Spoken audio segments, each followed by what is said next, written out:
तो कहानी की शुरुआत होती है और हमें एक कंपनी के ऑयल रिग प्लेटफॉर्म को दिखाया जाता है जो समंदर के बीचों बीच था। उस प्लेटफॉर्म के पास एक कश्ती पर दो आदमी बैठे हुए थे जो कि पानी के अंदर जाकर उस ऑयल रिग का कुछ काम करने वाले थे। उसमें से एक तो पानी के अंदर चला जाता है और पानी की गहराइयों में जाकर किसी चीज को ऑन कर देता है। वो चीज दिखने में किसी बॉम्ब की तरह थी, लेकिन तभी एक बहुत बड़ी शार्क उस आदमी पर हमला कर देती है। उसका साथी जो भी कश्ती में बैठा था वो अपने साथी का इंतजार कर रहा था। उसकी कश्ती भी हिलने लगी थी। उसे कुछ समझ नहीं आता। वो लाइट जलाकर यहाँ वहाँ देखने लगा था। तभी वो अपनी तरफ एक बहुत बड़ी शार्क को आता देखता है जो बहुत ही बड़े बड़े दांतों वाली थी। उसे देखकर वो डर जाता है। उस शार्क ने उस आदमी पर भी हमला कर दिया था। इसके बाद हमें मैक्सिकन शहर को दिखाया जाता है। हम एक आदमी पॉल को देखते हैं जो अपनी फैमिली के साथ गाड़ी में यहाँ मैक्सिकन शहर में आ रहा था। उसकी फैमिली में उसकी वाइफ और बेटा बेटी थे। वो अब एक बीच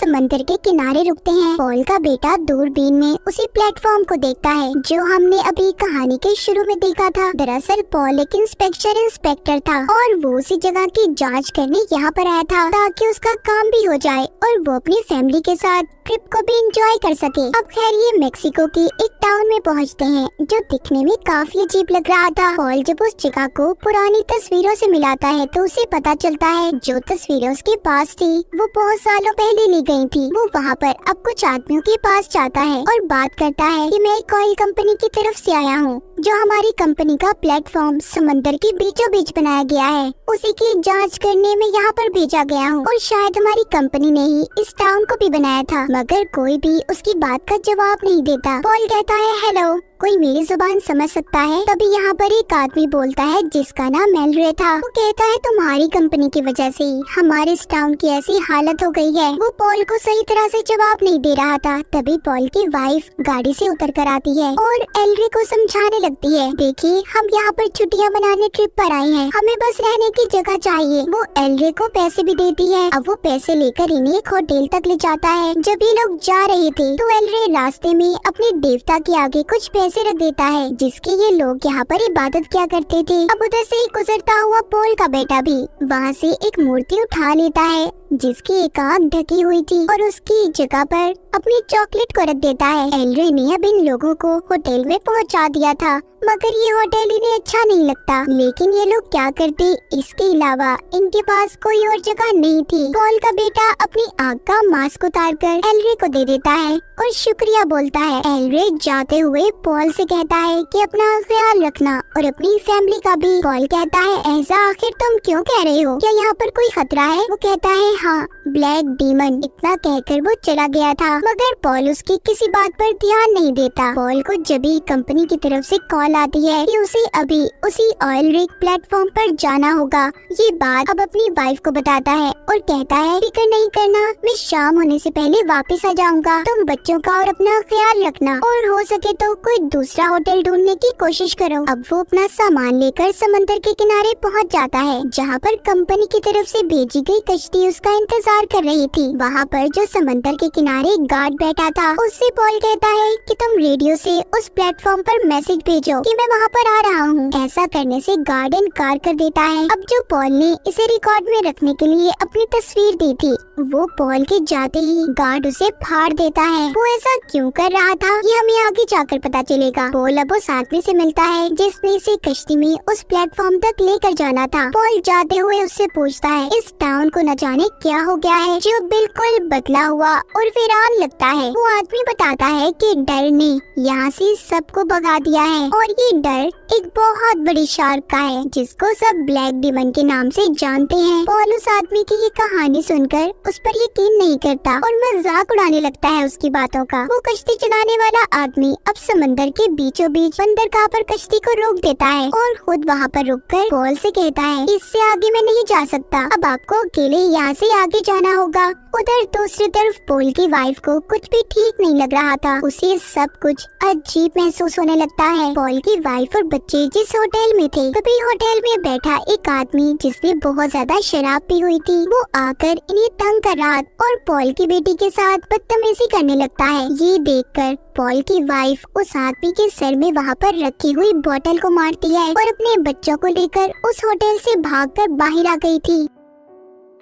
जब वो सभी अपनी गाड़ी के पास पहुंचते हैं तो देखते हैं किसी ने उनकी गाड़ी के टायर को चाकू से फाड़ दिया था। अब ये जल्दी से कश्ती की तरफ भागती है और कश्ती चलाने वाले आदमी को प्लेटफॉर्म तक जाने का कहती है जिधर इसका हस्बैंड पॉल गया था। वो आदमी इन्हें वहाँ पर ले जाने से मना कर रहा था। पॉल की वाइफ उसे पैसे देती है और कहती है प्लीज हमारी मदद करो। जब वो आदमी ये देखता है कि कुछ आदमी इस फैमिली के पीछे पड़े हुए हैं तो वो इनकी मदद करने के लिए तैयार हो गया था। दूसरी तरफ पॉल को दिखाया जाता है जो खतरे से अनजान अकेला ही प्लेटफॉर्म ऑयल रिग की तरफ बढ़ रहा था। जब वो उस प्लेटफॉर्म तक पहुंच जाता है तो देखता है उसकी हालत बहुत खराब है और उसके इर्द गिर्द का पानी लाल रंग का है। उसे ये बातें बहुत अजीब लग रही थी। वो उधर आकर आवाजें लगाने लगता है, कोई है यहाँ पर? मगर कोई भी उसकी बात का जवाब नहीं देता। वो अंदर एक कैबिन में जाता है तो वहाँ पर उसे एक डॉग मिला था और साथ ही दो आदमी जिनमें से एक का नाम शैडो होता है। वो बहुत ज्यादा गुस्से में और घबराए हुए थे।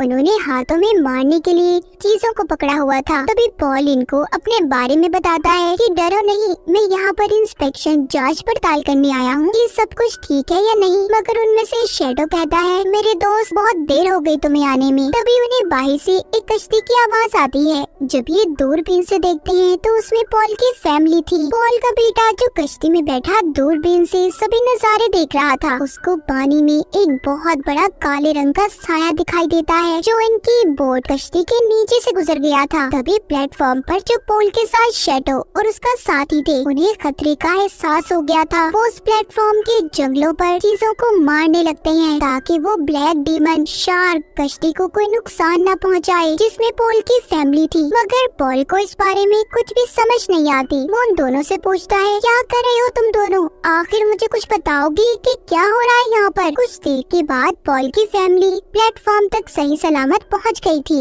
मगर जो कश्ती वाला इन्हें यहाँ पर लाया था वो बहुत ज्यादा डरा हुआ था। वो जब जाने लगता है तो इसी दौरान पॉल की बेटी पानी में गिर जाती है क्योंकि वो कश्ती के सहारे खड़ी थी। पॉल की बेटी पानी में बहुत कुछ अजीब देखती है जहाँ पर उसे इंसानों के जिस्म के कटे हुए हिस्से नजर आते हैं। तभी वो ब्लैक डीमन जो असल में बहुत बड़ी शार्क थी वो उस पर हमला करने आ रही थी। लेकिन इससे पहले ही पॉल की बेटी को सभी ने बचाकर बाहर निकाल लिया था। अब पॉल और उसकी वाइफ उन दोनों आदमियों से पूछते हैं कि आखिर ये सब क्या हो रहा है। उनमें से शैडो अपनी दूरबीन को निकालकर पॉल की वाइफ को देता है जिसमें वो देखती है कि जो कश्ती उन्हें यहाँ पर छोड़ने आई थी उसके पास एक बहुत बड़ी शार्क आती है जिसने कश्ती चलाने वाले आदमी के साथ साथ कश्ती को भी निगल लिया था। ये नजारा देखकर वो बहुत ज्यादा डर गई थी। शैडो बताता है कि यहाँ पर जो एक दफा आ गया वो दोबारा फिर वापस नहीं जा सकता और न ही यहाँ से कोई किसी से राब्ता कर सकता है। जो भी वापस जाने की कोशिश करेगा तो वो ब्लैक डीमन यानी कि बड़ी सी शार्क उस इंसान को एक झटके में खा जाएगी। और इसीलिए मैं और मेरा साथी यहाँ पर रह रहे हैं क्योंकि अगर हम रेडियो से किसी से राब्ता भी करते हैं तो कोई हमारा जवाब नहीं देता। कोई भी यहाँ पर आने के लिए तैयार नहीं है और मैं तो हैरान हूँ कि तुम लोग यहाँ पर कैसे आ गए। पॉल को अभी भी किसी बात पर यकीन नहीं हो रहा था। वो अब उन दोनों के साथ प्लेटफॉर्म को चेक करने लगता है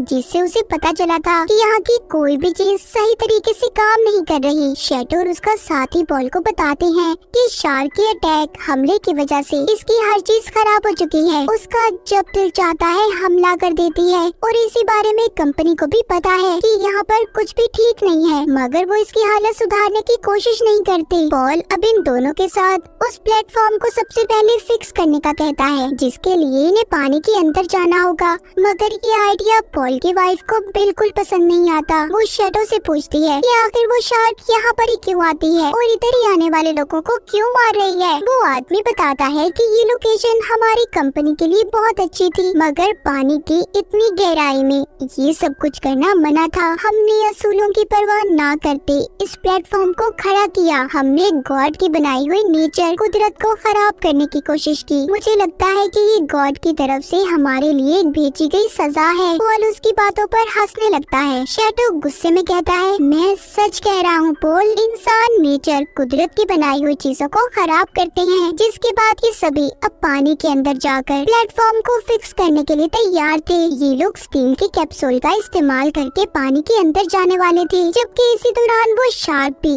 उस प्लेटफॉर्म से टकरा रही थी। शैडो का साथी उस कैप्सूल में बैठकर पानी की गहराइयों के अंदर जाकर प्लेटफॉर्म को फिक्स करने की कोशिश करता है। तभी उसकी नजर वहाँ पर लगे हुए एक बॉम्ब पर पड़ती है, जिसको हमने कहानी के शुरू में देखा था। इसका मतलब वो लोग इस प्लेटफॉर्म को तबाह करने खत्म करने आए थे। उन्हें भी इस खतरे का अंदाजा हो गया था। शैडो का साथी जो पानी में था, वो अपने इर्द गिर्द इंसानी लाशों के नजारे देखता है। उनके जिस्म के हिस्से उसे जिंदा नजर आ रहे थे, जो सिर्फ उसकी एक हेलुसिनेशन थी और कुछ भी नहीं था। तभी उसे अपने पास आता हुआ खतरा भी महसूस होता है। उसे शार्क नजर आ रही थी, इसलिए दोबारा से वो कैप्सूल में बैठ जाता है, मगर शार्क उस कैप्सूल पर झपट पड़ती है। वो उसे गहराइयों में ले जाने लगी थी। पॉल ऊपर ये देखकर उस कैप्सूल को रोकने की कोशिश कर रहा था, मगर नहीं कर पाता। तभी शैडो तो किसी तरह से पानी से निकलकर बाहर आ गया था। पॉल उससे उसके साथी के बारे में पूछता है। तभी शैडो के साथी का जिस्म ने पानी के ऊपर आता दिखाई दे रहा था। पॉल जब उसको बाहर निकालने की कोशिश करता है, उसे लग रहा था कि शायद वो जिंदा होगा। पानी से निकालकर पता चलता है उसका आधा हिस्सा गायब था। उसकी टांगे शार्क खा चुकी थी। ये देखकर सबके सब लोग बुरी तरह से डर जाते हैं और रोने लगे थे। पॉल की बेटी ने भी ये सब कुछ देख लिया था, जिसे देखकर वो भी डर गई थी। पॉल अपनी वाइफ के साथ अंदर आता है। वो दोनों अपने बच्चों के आने वाले कल के बारे में बात कर रहे थे और सोचते हैं कि अब क्या करेंगे वो। तभी पॉल अपनी वाइफ पर चिल्लाता है और कहता है, तुम यहाँ पर क्यों आई? मैं तुम्हें एक महफूज जगह पर छोड़कर आया था, तुम बच्चों को लेकर इधर क्यों आ गई? पॉल की वाइफ उसकी बातें सुनकर रोने लगी थी और बताती है कि जिस जगह पर तुम हमें छोड़कर आए थे, वहाँ पर एक शराबी आदमी हमारी बेटी को तंग कर रहा था। मैं क्या करती? मुझे अपने बच्चों को बचाकर तुम्हारे पास लाना पड़ा। इतनी देर में पॉल के बच्चे भी उनके पास आ गए थे। उसका बेटा शैडो के साथी के बारे में पूछता है, जो अब मर चुका था, क्योंकि वो पॉल के बेटे का काफी अच्छा दोस्त बन गया था। उसने शार्क के दांत वाला लॉकेट भी पॉल के बेटे को दिया था, जो इस वक्त उसने पहना हुआ था। पॉल की बेटी यानी कि उसकी बहन बताती है, फिक्र नहीं करो, वो पानी के अंदर काम करने में मसरूफ है, जल्दी आ जाएगा। जिसके बाद पॉल शैडो के पास बैठा था और उसके साथी की मौत पर अफसोस करता है। कहता है, सब मेरी वजह से हुआ। तभी उसे अपनी तरफ कुछ कश्तियाँ आती दिखाई देती हैं, मगर ये सिर्फ उसकी हेलुसिनेशन थी, उसके ख्यालात थे। लेकिन वो जल्दी से फ्लेयर गन को चलाता है, जिस पर शैडो से मना कर रहा था। कहता है, ये क्या कर रहे हो तुम? ये सिर्फ तुम्हारे ख्याल है, उधर कुछ भी नहीं है। पॉल जब अंदर आता है तो उसका बेटा उससे पूछता है कि डैड, क्या हम मरने वाले हैं? और सबको एक कहानी भी सुनाता है। पॉल अपने बेटे की बातें सुनकर कहता है, ऐसा कुछ नहीं होगा, हम सब बच जाएंगे बहुत जल्दी। अब पॉल शैडो के साथ इंजन रूम में जाता है ताकि वो जनरेटर को ठीक कर सके। उधर दूसरी तरफ पॉल की वाइफ और बच्चे कुछ ढूंढ रहे थे। तभी इसी दौरान पॉल के बेटे को कुछ डॉल्स गुड़िया मिलती हैं। वो खुद से कुछ करने की कोशिश कर रहा था। वो सभी डॉल्स गुड़िया को कश्ती में बिठा देता है, जो उसने खुद अपने हाथों से बनाई थी, और गॉड से दुआ करता है कि प्लीज हम लोगों को माफ कर दें। और कश्ती को उसने पानी में छोड़ दिया था, हमें यहाँ से जाने दें। लेकिन उस कश्ती में से एक डॉल पानी में गिर गई थी। उधर दूसरी तरफ पॉल की वाइफ को दिखाया जाता है, जिसको कुछ पेपर्स कागजात मिले थे, जिससे उसे पता चलता है कि पॉल को पहले ही पता था कि ये प्लेटफॉर्म अब ठीक नहीं है, मगर फिर भी इसने कंपनी से ये कहा कि यहाँ पर सब कुछ ठीक है। उधर पॉल की बेटी अपने भाई को ढूंढ रही थी, जो उस शार्क के टकराने की वजह से पानी में गिर गया था और मदद के लिए चिल्लाने लगता है। ये सुनकर सब उसकी मदद को भागते हैं। पॉल की वाइफ ने पानी में छलांग लगा दी थी। उसने जल्दी से अपने बेटे को बचा लिया था। उधर पॉल उस शार्क का ध्यान भटकाने की कोशिश कर रहा था, जो अब इनकी तरफ आ रही थी। उसने अपने बेटे और वाइफ को बचा लिया था, मगर यहाँ पर पॉल की वाइफ अब उससे नाराज थी। कहती है, पॉल, मैं जान चुकी हूँ तुम्हारे सारे झूठे कॉन्ट्रैक्ट्स के बारे में। तुम जानते थे ना कि यहाँ पर कुछ भी ठीक नहीं है, फिर भी तुमने उन पेपर्स कागजात पर साइन किए। तुमने कहा कि सब कुछ ठीक है। तुम जानते थे तुम्हारी वजह से पॉल कितने लोगों की जान खतरे में है। असल मॉन्स्टर तो तुम हो। पॉल अपनी वाइफ से कहता है, देखो मैं क्या करता, सब कंपनी और हमारे फायदे के लिए मैंने किया, ताकि मुझे बहुत सारे पैसे मिल सके और मैं अपनी फैमिली के साथ एक अच्छी जिंदगी गुजार सकूं। इसी दौरान वो ब्लैक डीमन शार्क इनके नीचे थी और बॉम्ब जो नीचे लगा हुआ था उसके फटने में भी बस अब 1 घंटा बचा था। पॉल ने जनरेटर को भी ठीक कर लिया था, मगर यहाँ से बच पाना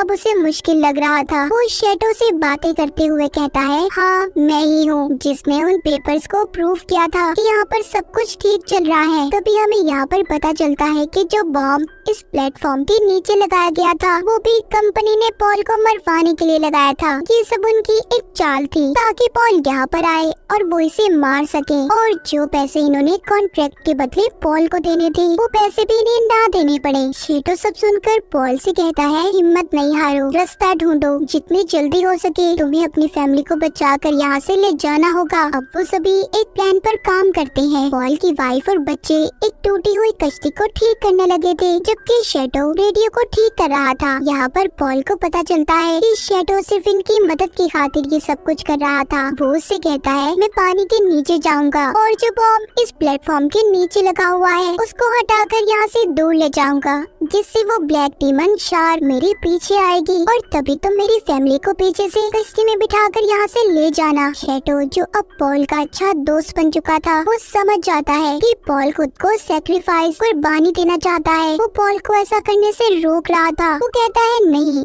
सब मेरी वजह से हुआ है ना, तो मैं ही इसे ठीक करूंगा। अब जब बॉम्ब के फटने में 10 मिनट रह गए थे, वो पानी में जाने से पहले अपनी वाइफ से मिलता है और झूठ बोल देता है कि मैं उस बॉम्ब को लेने जा रहा हूँ ताकि वो रास्ते में हमारे काम आ सके, और अपने दोस्त शेडो को गुड बाय बोलकर पानी में कूद जाता है। अब जल्दी से शेडो पॉल की फैमिली को बचाकर कश्ती में ले जाने लगा था। उधर पॉल जो पानी के अंदर था उसे बॉम्ब मिल चुका था। उसने उसे उतार लिया, मगर उसे अंदाजा भी हो गया था कि वो डीमन शार्क उसके पीछे आ रही है। वो शार्क उसका पीछा करने लगी थी, जिससे बचने के लिए वो अब एक जाली में छुप गया था। तभी पॉल की ऑक्सीजन खत्म होने लगती है। वो रेडियो के जरिए अपनी वाइफ से बात करता है और कहता है कि मैं अब तुम लोगों के साथ नहीं जा सकता, जिस पर उसकी वाइफ उससे कहती है कि पॉल हम अकेले क्या करेंगे, और वो शेडो से भी बात करता है, कहता है सब ठीक हो जाएगा। पॉल ने उन्हें वो पेपर्स भी दिए थे जो उसने साइन किए थे ताकि शेडो उन्हें सही लोगों तक पहुंचा सके, जिसके बाद आखिर में वो अपनी फैमिली को गुड बाय बोलता है। पॉल के बच्चे काफी दुखी थे क्योंकि उनके डैड ने अपने बच्चों और वाइफ को बचाने की खातिर अपनी जान दे दी थी। पॉल अब उस जाले से निकलकर जब बाहर आता है तभी डीमन शार्क आकर पॉल को जिंदा निकल गई थी। वो बॉम्ब जो पॉल के पास था वो अब फट जाता है, जिससे पॉल के साथ साथ वो डीमन शार्क भी मर गई थी। इसी दौरान पॉल की फैमिली भी कुछ लोगों से राब्ता करने में कामयाब हो गई थी। एलरे वहाँ पर अपनी मोटर बोट कश्ती को लाता है और सभी को बचाकर वहाँ से ले गया था। जाते हुए ये लोग देखते हैं कि प्लेटफॉर्म पूरी तरह से तबाह होकर पानी में गिर जाता है। पॉल की सैक्रिफाइस से सब कुछ ठीक हो चुका था। उसने अपनी जान देकर अपने बच्चों, अपनी फैमिली और बहुत से लोगों की जान को बचाया था। और इसी के साथ इस फिल्म की